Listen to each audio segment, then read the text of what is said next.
Preview.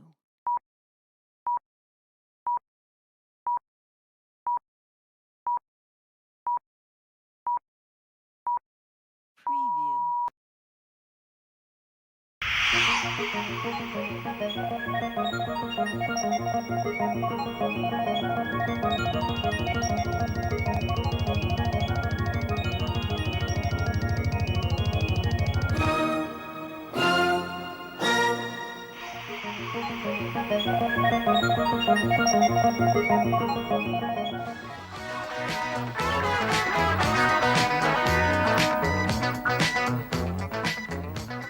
Eżis telespettaturi nilqakom għall-analiżi u d-diskussjoni tal-partita li l-Man United labu kontra t-tim ta' Brentford il-weekend li għadda. Qabel ma nibda nikkummenta rigward il-partita nixtieq nuri s-simpatija tiegħi u nuri d-dispjaċir tiegħi wkoll għat-telfa tas-Sinjura Ferguson, il-mara ta' Sir Alex Ferguson li sfortunatament tilfet ħajjita tul dan il-weekend. Ovvjament Ferguson kulħadd jaf kemm kien ta' ġid u kien ta' importanza għall-istorja tal-klabb tagħna, tal-klabb li nżommu miegħu tista' tgħid u ovvjament xtaqt nibda din ix-xandira billi nuri id-dispjaċir u nagħti wkoll il-kondoljanzi tiegħi f'dan il-każ. Mela, għal dwar il-partita tista' tgħid il-United rebħu bl-iskor ta' 2-1 kienet partita ferm kombattuta u ferm eċitanti li finalment ir-riżultat spiċċa favur it-tim tagħna. Fl-ewwel half kellna prestazzjoni li fl-opinjoni tiegħi ma tantx kienet pjaċevoli, setat kienet ħafna aħjar u fl-ewwel half eżattament fis-26 minuta jasal l-ewwel gowl minn Jensen, it-plejer tal-Brentford, azzjoni kif ngħidu bl-Ingliż soft ġol kaxxa żgħira fl-eventwalità ħarġa jew clearance tista' tgħid xettika u daqsxejn dubjuża anke min-naħa tal-goalkeeper Onana li finalment jasal gowl li x-xutt ovvjament ma kienx b'saħħtu però fil-verità meleb għal kollox lil goaler Onana li ovvjament għadu qed isib il-performance tiegħu għadu qed isib saħħ u din il-ġimgħa kif ukoll rajt statistika tista' tgħid kif kien beda wkoll De Gea kellu qisu l-istess bidu kemm xejn difficultus u kemm xejn problematiku fil-bidu tiegħu tal-karriera mbagħad kif il-verità kulħadd jaf De Gea werjena ma' żmien x'kien kapaċi jagħmel u ovvjament għadna nħossu t-telfa tiegħu u d-dispjaċir li għandna li huwa m'għadux goaler mat-tim tagħna. Imma irridu nagħtu ċans u oltre milli dejjem nikkritikaw irridu nissimpatizzaw għax dawn il-plejers huma wkoll umani mhu kulħadd jiżbalja, jiġifieri min ma jiżbaljax għax ma jagħmel xejn fl-opinjoni tiegħi sewwa, jiġifieri wasal il-gowl nagħtu naqra ċans u nkunu naqra iktar ottimisti u pożittivi. Tingħalaq l-ewwel taqsima, fil-bidu tat-tieni taqsima kellek l-introduzzjoni ta' Christian Eriksen flok Casemiro, fl-opinjoni tiegħi Eriksen kull darba li qed jiġi replacejat fit-tieni half qiegħed itina performances tajbin, ġifieri nemmen li Eriksen kellu parti mill-andament fil-bidla tar-riżultat u ovvjament imbagħad rajna wkoll l-introduzzjoni ta' Antony wara r-ritorn tiegħu fil-partita ta' qabel din u kif ukoll rajna l-introduzzjoni ta' Garnacho flok Rashford. Fl-opinjoni tiegħi Ten Hag għandu jagħti importanza kbira lil Garnacho, dana li bl-Ingliż insejħulu wonderkid fl-opinjoni tiegħi, ta' min jgħid ukoll li Garnacho għadu kemm sar missier xi ħaġa sabiħa u pożittiva wkoll. U ovvjament nemmen li għandu jkun mal-ewwel 11 Garnacho fl-opinjoni dejjem tiegħi. Ovvjament irridu naraw ħadu żgħir 18-il sena dejjem ngħid irid iżomm saqaħ mal-art, però għandi fiduċja kbira fil-potenzjal tal-istess Alejandro Garnacho, min jaf forsi ħanajt xi ħaġa naqra qawwija għax ikun mir-replacement Arġentin ta' Lionel Messi. Nistennew u naraw ovvjament għax dan għadu żgħir u għadu fejn irid jikber aktar u fejn irid jiżviluppa. Semmek sa 70 minuta mbagħad sostituzzjonijiet min-naħa ta' Brentford, ir-riżultat kien għadu wieħeb xejn u ovvjament tieħ tal-qalb tagħna s-supporters dejjem beda jiżdied ovvjament ir-riżultati ta' din is-sena kulħadd jaf x'inhuma, però forsi din il-partita tħeġġiġna aktar u tagħmlilna naqra iktar kuraġġ biex aħna nkunu aktar ottimisti u niksbu naqra riżultati ferm aħjar kellek l-introduzzjoni ta' Martial sa dak il-ħin il-logħba setet tmur kullum kien ovvjament nibqa' ngħid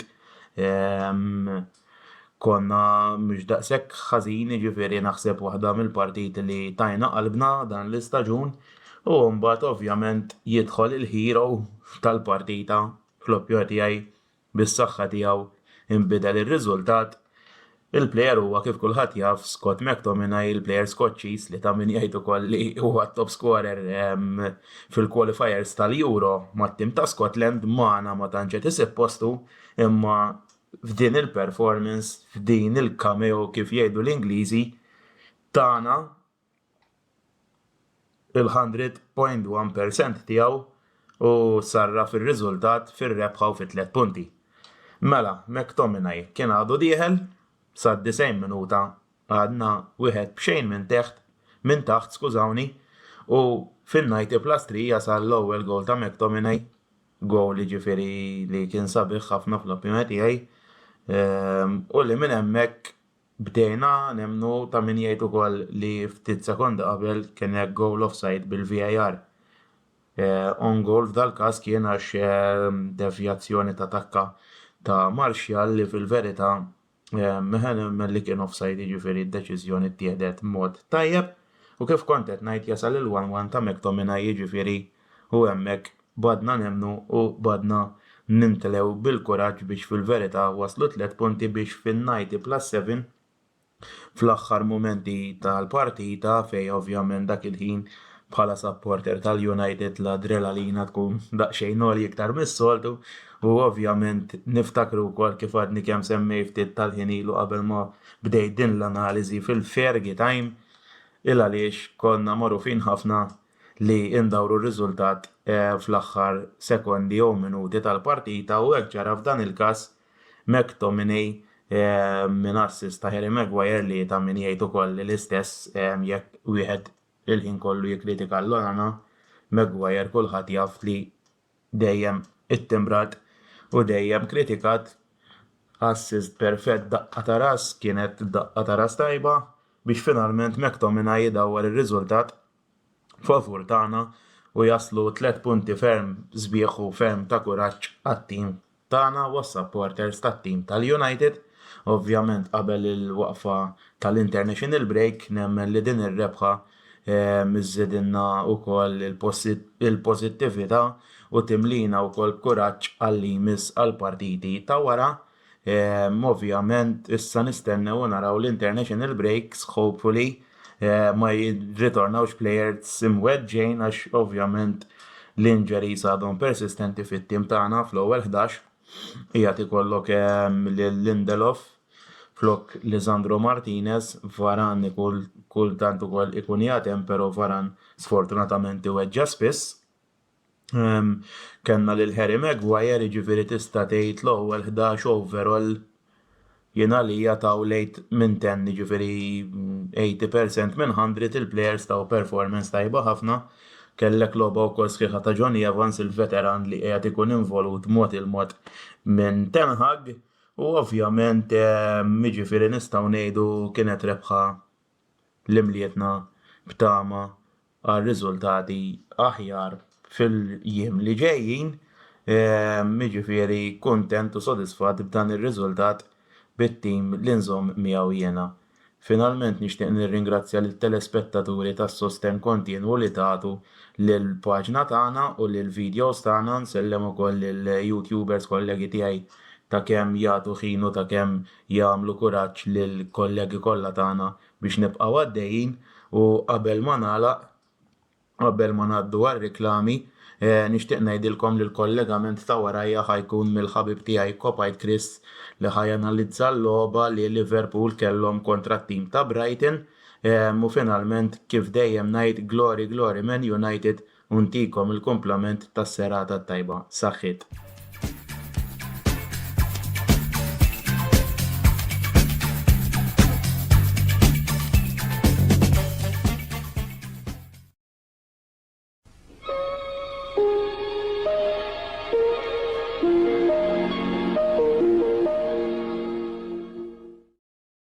Wasal eluq żmien ommok, missierek, jew xi ħadd minn tal-familja, għandek xi okkażjoni jew xi attività mal-ħbieb u trid issib restorant tajjeb b'ikel ġenwin u prezzijiet qalbu ta' kulħadd? Post wieħed għandek issib El Catalan tax-Xajra fejn issib għażla vasta ta' pizza, pasta, grills u għaġin f'atmosfera b'element familjari. Għal bookings ċempel fuq 21 800 997 jew żur is-sit tagħna għal iżjed informazzjoni. El Catalan, ir-ristorant għalik.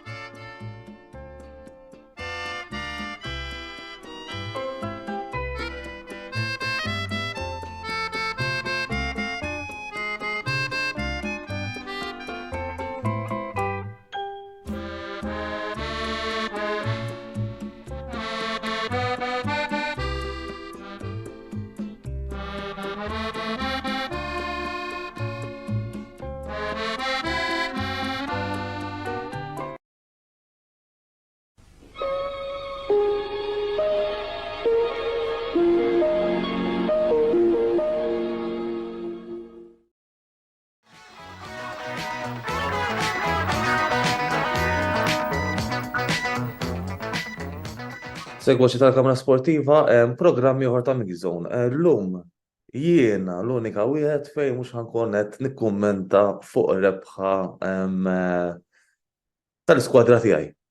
Il-Liverpool dal-weekend ġejna bi skor ta' 2-2 kontra Brighton, tim li kien qiegħed ibati mhux ħażin fil-ġimgħa preċedenti, ġifieri kellhom it-telfa mal-Aston Villa, ġew draw fl-Europa League ma' tim tal-livell inqas minnhom, però Liverpool aħna jiddispjaċini ngħid ma ħadniex iċ-chances u żbaljajna biex nigwadanjaw dawk it-3 punti u ħadna punt għall-inqas ħriġna punt u il-Brighton innexxielhom jigwadanjaw naqa' fiduċja għall-lob li jmiss. Hekk ngħid overall mill-lab l-aħjar naħseb il-Brighton kellhom logħba aħjar. Fl-ewwel ħaf kienu ferm aktar perikolużi huma mill-Liverpool, fit-tieni ħaf għalkemm fl-ewwel ħaf u mbagħad fl-aħħar tal-tmiem tal-ewwel partita tħanna għal half time b'żewġ goals għal-ħalaħ.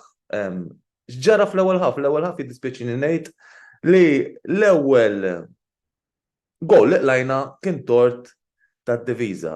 Hekk wieħed joqgħod jara sew l-iżball beda minn Alisson, Van Dijk u mbagħad McAllister ma komplix l-azzjoni li bdew huma tnejn li għalija personali lob fil-kaxxa żgħira m'għandux ikun hemm. Rajna logħba fejn il-lob miż-żewġ timijiet beda jibda minn wara. Ma rajniex goal kick, sura fejn il-goal kick ixxutjaw kellu fuq bħalma naraw is-soltu. Il-lob beda jkun hemm dawk il-passes fuq wara. Anke Alisson beda joħroġ ħafna qassam mad-difensuri barra mill-kaxxa sew, jiġifieri jiena hija daw huma kollha riski. Il-Brighton huma tim li fast, tekniku, jiġihom iċ-ċans ħajsku jew hekk ġara. U hekk ġara. Jiġifieri dak l-ewwel goals faċilment stajna vitajnieh. U għala kull logħba nibdewha għandna tim bħal dak. Mal-Tottenham Hotspurs labna performance bħal dik fottina referi. Labna logħba bħal dik, labna futbol tfhem sabiħ. Bdejna mal-ewwel bit-tajjeb għala, ġajna kellna slow start. Nemmel li Liverpool għandhom tim hemm ma naqbilx ma' ħafna mis-supporters tal-Liverpool fejn jgħidu li aħna forsi top 4, kull minn bejna u bejn l-ewwel tim ċuċċata ta' 3 punti. Jiġifieri għal-ars naqtaw qalbna minn issa. L-aħħar darba li kien mit-Tottenham Hotspurs qegħdin l-ewwel fil-Premier League. Hekk min issa jiżball. Dak l-istaġun il-Liverpool ħadu ċ-Champions League jew il-Premier League insejt bl-amment. Allura għandna naqtaw qalbna Madonna għax hemm dawk it-3 punti. Ġifieri wieħed m'għandux jaqta' qalbu u jagħtina ċans. Il-lig dis-sena mhux ħajkun passni l-oħra jidher li ħajkun hemm telli qassew mhux bejn żewġ timijiet biss. Ġifieri jien nemmen li skwadri l-oħra huma b'saħħithom biex jiġġieldu għal Premier League. U hemm meta ngħid insemmi l-kwadri l-oħra mit-Tottenham Hotspurs dis-sena ħajkunu ferm aħjar mill-Newcastle, nemmen fl-opinjoni tiegħi għandhom tim aħjar. Nemmen li ħajkun hemm ukoll in-Newcastle xorta jidħlu fl-equation naħseb l-Arsenal u s-City. L-Arsenal li innexxielhom jagħmlu lilhom jippruvaw jagħmlu jerbħu lis-City. L-bieraħ illum qed nirrekordja jiena Nhar it-tnejn l-għada tal-logħba il-bieraħ l-Arsenal ġabu riżultat ġust u kellhom deċiżjonijiet kontrihom u nnexxielhom xorta waħda jiġġieldu sal-aħħar biex jerbħu riżultat. U hawnhekk jiena l-Kert insellem ngħidlu proset, kellkom riżultat tajjeb. Gwadanjajtu 3 punti li kien ħaqkom kellhom jikkaċċulhom il-plejers is-City, però Kert taġġiex issa niġu kontra xulxin u naraw x'ħan nagħmlu meta nilagħbu flimkien. Żball mbagħad tad-difiża tal-Brighton daħla li għalija kellu jingħata karta ħamra. Salah skorja, ħadd ċans tiegħu skorja minn penalty, ftit wara azzjoni oħra mill-midfield miżbal tal-Brighton u reġgħet skorja Salah. Il-bieraħ beda Harvey Elliott fin-nofs flimkien ma' Szoboszlai u McAllister postu mhux hemm. Postu mhux ta' defensive midfielder. Issa naf li Klopp forsi qed jipprova jikkonverti għal defensive midfielder ħalli fidej Klopp, però li hija personali għad fadallu x'jaħdem biex jilab dak il-famuż rwol ta' Andrea Pirlo. Ġifieri hemm McAllister għadu slow għalija dik il-logħba imma naraw u nagħtu ċans fidej Klopp u nafdaw il-Klopp u naraw x'ħajġri. Fit-tieni ħaf Harvey Elliott inqala u daħal Gravenberch fej ftit minuti wara li introduġew lil Gravenberch fil-partita. Gravenberch sfortunatament jolqot il-lasta ċans tajjeb biex il-Liverpool setgħu joqtlu l-logħba u kienu jiġu 3 bujat minn fuq. Però l-iskol ma kienx hemm. Żball ieħor fid-difiża fejn raqdu minn free kick ta' Solly March, set piece tajjeb u l-Liverpool xi ġralhom jaqilgħu gowl ta' draw. Gowl li stajna bitejna, id-difiża reġa' raqdet u wara dak iċ-ċans li kellu Gravenberch nista' ngħid li ma ħadniex ruħ. Brighton li kellhom ċertu players naqsin, Brighton li għalkemm kienu forma ħażina fil-ġimgħa ta' qabel, il-Brighton xorta waħda huwa dak it-tim li jekk irid jerbaħlek il-logħba jerbaħilek. Kriġna appunt timijiet oħra tilfu mal-Brighton ġifieri wieħed għandu jevalwa dik is-sitwazzjoni wkoll. Is-sena l-oħra ġo darhom lajna 3 b'xejn u dis-sena ħriġna appunt. Ġifieri overall wieħed għandu jikkontenta ruħu b'dak ir-riżultat fej jien nemmen li Liverpool ma kienx ħaqhom jerbħu l-logħba. Il-logħba tal-bieraħ rajna wkoll Trent Alexander-Arnold reġa' ġie introdutt fit-tim magħti flimkien ma' Van Dijk u Andy Robertson. Li għalija Andy Robertson il-bieraħ ma kienx l-Andy Robertson tas-soltu u rajnieh jidher naqa' fl-aħħar ftit minuti. Fin-nofs Szoboszlai McAllister Harvey Elliott fl-ewwel ħafu Ryan Gravenberch, naħseb fil-nofs l-aħjar plejer li kellna l-bieraħ rridu nammettu l-kollha li Ryan Gravenberch x'indaħalu kien l-aħjar plejer fin-nofs għalija personali għal dik hija l-opinjoni tiegħu, l-opinjoni tiegħi. Quddiem ma rajniex kambjament fis-sens kellna ġota mkeċċi, għandna ġota mkeċċi, għandna lil Cody Gakpo jgħid binġeri ġifieri ħafna x-xahar ta' Ottubru mhux ħanaraw aktar jilgħab forsi jiġi introdott jilgħab reġa' jkun available għall-iskwadra ta' Jurgen Klopp f'Novembru. Lab Salah li għalkemm Salah skuja żewġ bl-għalen tajbin xorta waħda Salah ma kienx jgħid fl-aqwa forma tiegħu. Nunes li s-soltu naraw aktar minnu ma kienx ukoll fiskwa għaw forma tajba l-bieraħ flimkien ma' Luis Diaz. Naħseb il-bieraħ kienet logħba fejn Liverpool setgħu taw ħafna u fil-fatt ma taw xejn. U l-iżbalji li ħadna il-gols iskujjaw Brighton huma grazzi għall-iżbalji li ħadu d-difiża tal-Liverpool ġifieri l-bieraħ l-ewwel gowl rajnieh għax kien hemm dik il-konfużjoni u geġwiġija u għalija ma tistax toqgħod tilab hekk tilab bil-ballun fid-difiża kontra tim bħal Brighton. U t-tieni gowl ukoll nerġa' ngħidu ġie mit-tort tad-difiża. Ġifieri l-bieraħ ħafna mill-ballun kien qiegħed f'idejn id-difiża. Ġifieri l-iżbalji saru minnhom ukoll. U l-bieraħ ukoll ma rajniex dak il-heavy metal football ta' Jurgen Klopp tas-soltu. Ġifieri nisperaw li il-Liverpool wara l-international break naraw forma aħjar minnhom. Min kien il-man of the match għalija min kien l-aħjar player tal-Liverpool naħseb bla dubju ta' xejn. Għal-forma tal-qamel li kellna nista' ngħid li Mo Salah kien il-man of the match. Stennejt ħafna ħjar mill-Liverpool, stennejt li jkomplu iġeddu l-punti biex il-Liverpool jitilgħu dik il-klassifika, però kif inni bħalissa l-klassifika il-Liverpool xorta waħda m'għandhomx jaqtaw qalbu. U wieħed mhux għax kellna performance jekk jibda jaqta' qalbu mal-ewwel mill-Liverpool. Għada triq twila, kieku l-aħħar għaxar logħbiet ngħidilkom iwa kull ma għandna ċans għal rabba post. Però għad fadal triq twila kampjonat twil u kampjonat li Jaf ikun kollu sorpriżi, jaf ikun kollu sorpriżi. Jiena llum ħani qafaw, warajja ħajkun hemm kert, wara l-pawża ta' reklama ħajkun hemm kert fejn ħajkun żgur ferħan bl-analiżi li ħati fuq il-logħba kbira tal-Premier League li kien hemm il-ħadd fil-għaxija bejn Arsenal u Manchester City. U kien hemm ukoll kontroversja f'ċertu deċiżjonijiet li naħseb kert ħajkun qed jikkommenta fuqhom. Pawża qasira ta' reklami u dejjem bħal dejjem ngħidilkom lis-supporters tal-Liverpool. You'll never walk alone.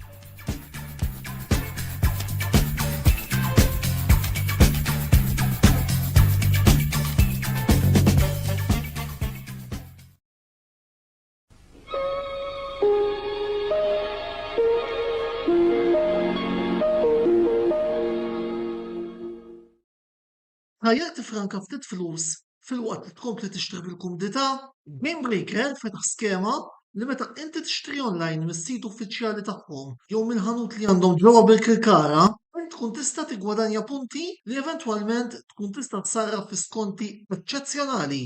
Mela isma' minna u tibqax taħsibha, tipprofitta minn din l-iskema l-ġdida li qed joffru Game Breaker, żgur li mhux se toħroġ iddiżappuntat. Game Breaker, l-aqwa logħob tal-PlayStation, Xbox u Switch.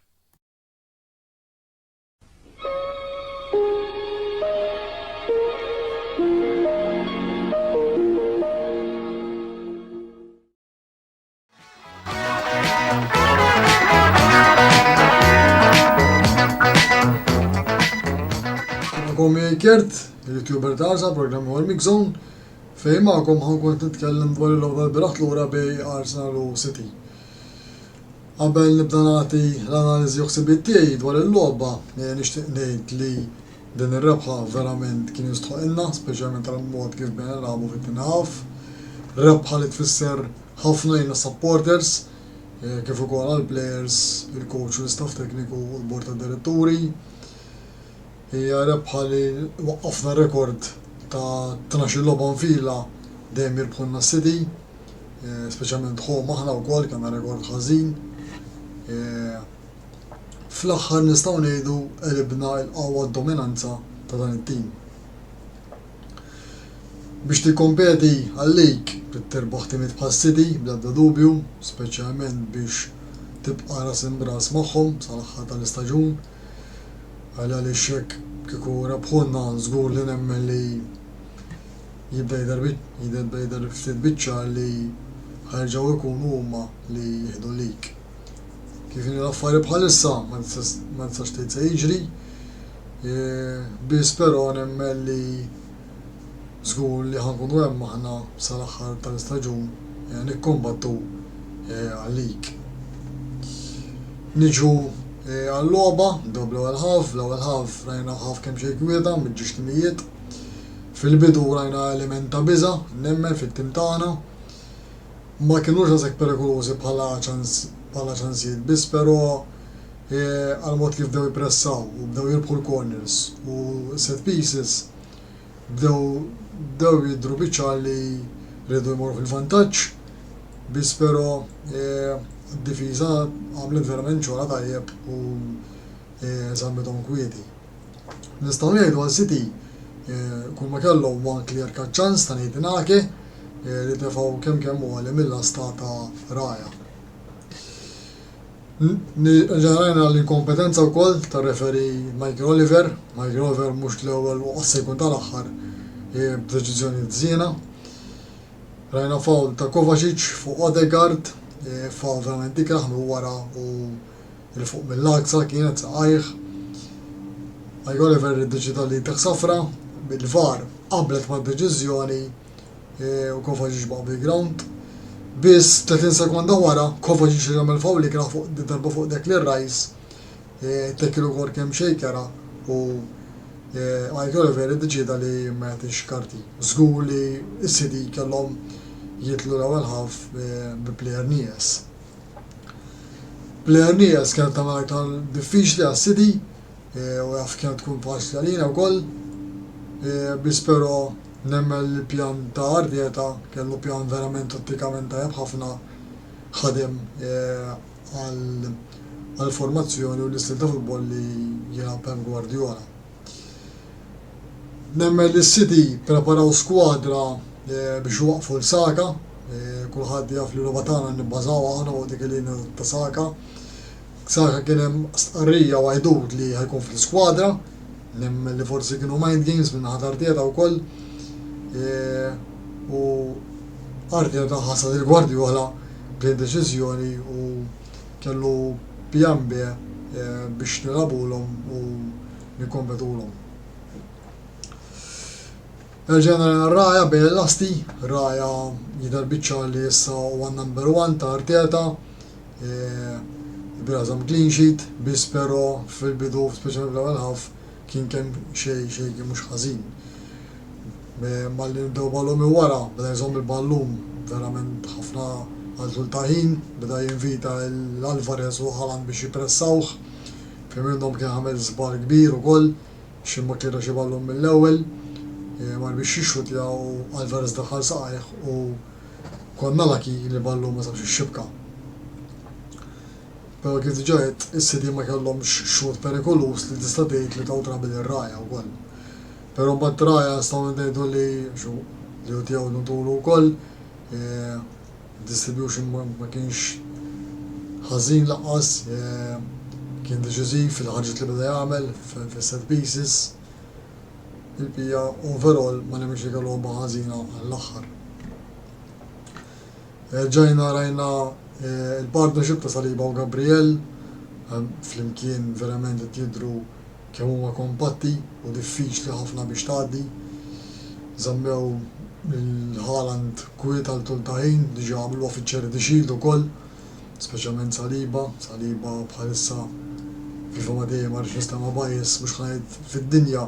Pero fl-Ingilterra żgur li huwa l-aqwa difensur li hemm bħalissa b'ebda dubju. Dawn l-ħadd mill-lobiet ħadd għadhom qabżu 1v1. Verament qed jidher kemm huwa plejer importanti u difensur verament b'saħħtu għal id-diviża tal-Arsenal. Ġew taqsima. It-tieni taqsima kontra l-linja verament tajjeb, it-tempo żammejna kif ridni aħna wkoll. Rajna il-midfield tagħna l-Jorginho, Rice u Odegaard verament kompatti fl-imkien ukoll. Rajna li Jesus kien jidħol f'pożizzjonijiet verament perikolużi ġal kaxxa wkoll ta' kemm xejn trabil. Inketja ma kienx daqshekk sharp ukoll, biss però ma kellux logħba totalment ħażin għall-aħħar. Li kieku kien iktar tard nemmen li kien ikollu chances biex jiskurja wkoll. Il-bieraħ kulħadd ħaseb li ħanaraw il-Havertz mara 11 bħala number 6, però l-bieraħ apparti istituzzjonijiet l-oħra li kienu parti Tomiyasu, Havertz u r-ritorn ta' Martinelli wkoll. Il-gol deċiżiv ta' Martinelli l-bieraħ verament biddel il-logħba fil-fema tiegħi, tagħna iktar nifs biex nattakkaw, ta' element ta' trabil il-Kyle Walker u dik il-linja wkoll. Il-gow ġie mill-long pass ta' parti ra ġirja tajba ta' Tomiyasu li ta' ras il-Havertz u Havertz waqqgħu il-ballu l-Martinelli, ix-xut ta' Martinelli ddevja ma' wiċċ u sab ix-xibka. Dal-gow kien l-istess kważi gowl stej ta' Trossard kontra s-City wkoll fiċ-Charity Shield, meta ħabat ukoll ma' Ake ukoll x'indaħal ġibna gowl ta' draw. Biss però nemmen li l-bieraħ Kai Havertz dak kien l-aqwa rwol tiegħu li jilgħab false 9 u mhux ta' number 6. Rajnieh ma' Chelsea kemm kien jagħmel ħsara. Kai Havertz ukoll, Chelsea jintuża bħala false 9. Għalkemm kienet f'tim li ma kienux sejrin tajjeb, xorta kienet jispikkaw u l-bieraħ Kai Havertz bl-assist tiegħu rebbaħna l-logħba. Il-logħba li jmiss hija ma' Chelsea, away, Stamford Bridge, ħatkun logħba wkoll verament diffiċli. Għadna unbeaten ukoll tista' tgħid fil-league. Bħalissa aħna u Tottenham biss għadna unbeaten. Nemmen li staġun twila għandna qudiemna żgur, Bis pero nemmel din fid-direzzjoni tajba. Ħaqna wkoll li nkunu hemm fil-bidu tal-istaġun kif konna wkoll is-sena l-oħra. Jalla nkomplu sejrin f'din direzzjoni. Grazzi, kien kollox minn ħadien nixtieq nsellem l-sponsors tagħna li huma Game Breaker, El Catalan, Spaces u The Barber Shop. Il-programm li jmiss huwa nhar il-ħamis għal botta u risposta fejn ħan nisimgħu l-Antonello Abiela u l-Andrew Zarb jitkellmu dwar il-Formula 1. U l-programm ħajkun fit-8:30. Grazzi u nsemmi kulħadd.